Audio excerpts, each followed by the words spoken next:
बोलो जयकारा बोल मेरे श्री गुरु महाराज जी की जय। The 27th of June 2026 Paramhans अद्वैत मत सौजन्य लेखक तथा प्रकाशक श्री परमहंस अद्वैत मत publication society Shri Anandpur. Compiled bye S.K. Dune. आज का पाठ आगे पेज 455 से 458 तक। दिव्य झलकियां 4 भक्तिपथ पर जिसने भी दृढ़ निष्ठा से पग रखा, बाधाएं उसके मार्ग में अवश्य ही आएंगी। यदि गुरुदेव महाराज जी की कृपा का आश्रय लेकर कदम आगे की ओर बढ़ाता गया तो उसके मार्ग से बाधाएं स्वयं दूर हो जाएंगी। अटल विश्वास व श्रद्धा के सम्मुख कोई भी ऐसी शक्ति नहीं जो न झुक पाए। ऐसा ही एक वृतांत है भक्त गोविंदराम जी का। बचपन में भक्त गोविंदराम जी की लगन, श्रद्धा व प्रेम संत महात्माओं के प्रति अधिक था। माता पिता के इकलौते लड़के थे। गुरुदेव महाराज जी श्री तीसरी पातशाही जी उस समय साधु वेश में सिन्य को कृतार्थ कर रहे थे। उनको गुरुदेव महाराज जी की पावन संगति का अवसर प्राप्त हुआ। इनके माता पिता को ज्योतिषियों ने बताया था कि इस लड़के को पानी के समीप मत जाने दिया करें, मृत्यु का भय है। अतः माता पिता ने भी भक्त गोविंदराम जी को समझा दिया कि पानी के समीप अर्थात नदी, नाले व तालाब में मत नहाया करें। श्री सद्गुरुदेव महाराज जी साधु वेश में नहर पर स्नान के लिए कुछ सेवकों को साथ लेकर जाते थे। सिंधु नहर में भक्तों सहित स्नान कर पुनः अनुपम लीला करते थे। भक्त गोविंदराम जी भी अन्य भक्तों के साथ सम्मिलित होकर नहर पर श्री दर्शन के लिए जाते। सभी भक्त तो स्नान करते, परंतु यह एक और तट पर एक पत्थर पर बैठ जाते व आनंदमयी लीला को निहारते रहते। एक दिन श्री गुरुदेव महाराज जी ने निजी मौज से भक्त जी को समीप बुलाकर पूछा कि तुम स्नान क्यों नहीं करते।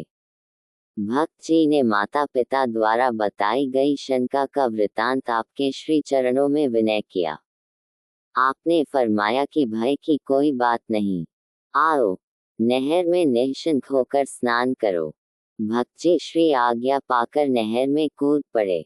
अन्य भक्तों तथा श्री गुरुदेव महाराज जी के साथ स्नान का आनंद लिया। स्नान के पश्चात तट पर आकर श्री गुरुदेव महाराज जी ने सबको प्रसाद दिया और भक्त जी को पुनः फरमाया कि तुम निश्चिंत होकर स्नान किया करो।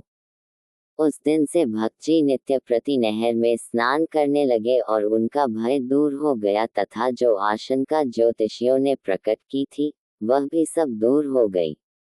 अचल निष्ठा से भक्त जी अब दिन रात सेवा व प्रेम में निमग्न हो आश्रम पर आने लगे। इनके पिताजी ने जब इनकी बढ़ती हुई लगन को देखा तो ज्योतिषियों के पास जाकर इनका उपाय पूछने लगे कि कैसे इस मार्ग से इनको हटाया जाए। ज्योतिषी बड़े ध्यान से, बड़े गर्व से कहते कि हम तुम्हें रख धागा कुछ देते हैं, बस एक बार घोलकर पिला दो तो जीवन भर उधर मुंह भी न करेगा। इस प्रकार कितने ही जादू मंत्र चलाए परंतु इधर दशा ऐसी बनती जा रही थी कि दिन प्रतिदिन प्रेम अधिक बढ़ता जा रहा था। यहाँ तक कि रात्रि समय भी इन्होंने घर आना छोड़ दिया। इस प्रकार ये बात प्रसिद्ध हो गई कि भक्त गोविंदराम जी साधु संतों के सेवक बन गए हैं और इन पर किसी का कोई वार नहीं चल सका। एक दिन भक्त जी ने सब कथा श्री चरणों में सुनाई। श्री गुरुदेव महाराज जी श्री तीसरी पातशाही जी साधु वेश में, श्री गुरुदेव महाराज जी श्री दूसरी पातशाही जी के श्री दर्शन के लिए जा रहे थे तो भक्त जी भी साथ गए। वहां जाकर श्री चरणों में सारा वृतांत प्रस्तुत किया। श्री वचन हुए कि निश्चिंत होकर भजन अभ्यास करते रहो जिससे कुछ भी प्रभाव उन वस्तुओं का तुम पर न पड़ेगा। भक्त जी ने ऐसा ही किया। एक बार एक प्रसिद्ध ज्योतिषी ने इनके पिताजी को कहा कि मेरा वार न कभी खाली गया है न जाएगा। एक बार लड़के को साथ ले आओ तो उसके कदम फिर कभी उस ओर जाने ही न पाएंगे। इनके पिताजी इन्हें साथ ले गए। ज्योतिषी ने देखते ही कह दिया कि आज के पश्चात इन्हें यहाँ पुनः कभी मत लाना। इनके सद्गुरु पूर्ण है, इन पर कोई वार नहीं चल सकता। इस प्रकार से यहाँ के लोगों की श्रद्धा भी श्री सद्गुरुदेव महाराज जी के प्रति बढ़ गई और श्री सद्गुरुदेव महाराज जी ने दर्शा दिया कि नाम के जपने से सब विघ्न दूर हो जाते हैं। परमसंत श्री कबीर साहिब जी का कथन है, दोहा, कबीर सद्गुरु नाम से कोटि विघ्न टरी जाए, राय समान बसंतरा केता काट जराया। जैसे अग्नि की चिनगारी से कितनी ही लकड़ियां जल जाती हैं, उसी प्रकार नाम के जपने से करोड़ों बाधाएं दूर हो जाती हैं। भक्ति के सब संबंधी भी श्रद्धालु बन गए। भक्ति के पिताजी तथा चाचाजी ने भईन सिंध में सत्संग आश्रम भी बनवा दिया। पुनः भक्ति श्री दरबार में शरणागत होकर तन प्राण से सेवा करने लगे। साधु वेश में उनका नाम महात्मा आत्मा अखंडानंद जी रखा। वे अंतिम श्वास तक श्री दरबार की हिच्चित से सेवा करते रहे। बोलो जयकारा बोल मेरे श्री गुरु महाराज जी की जय।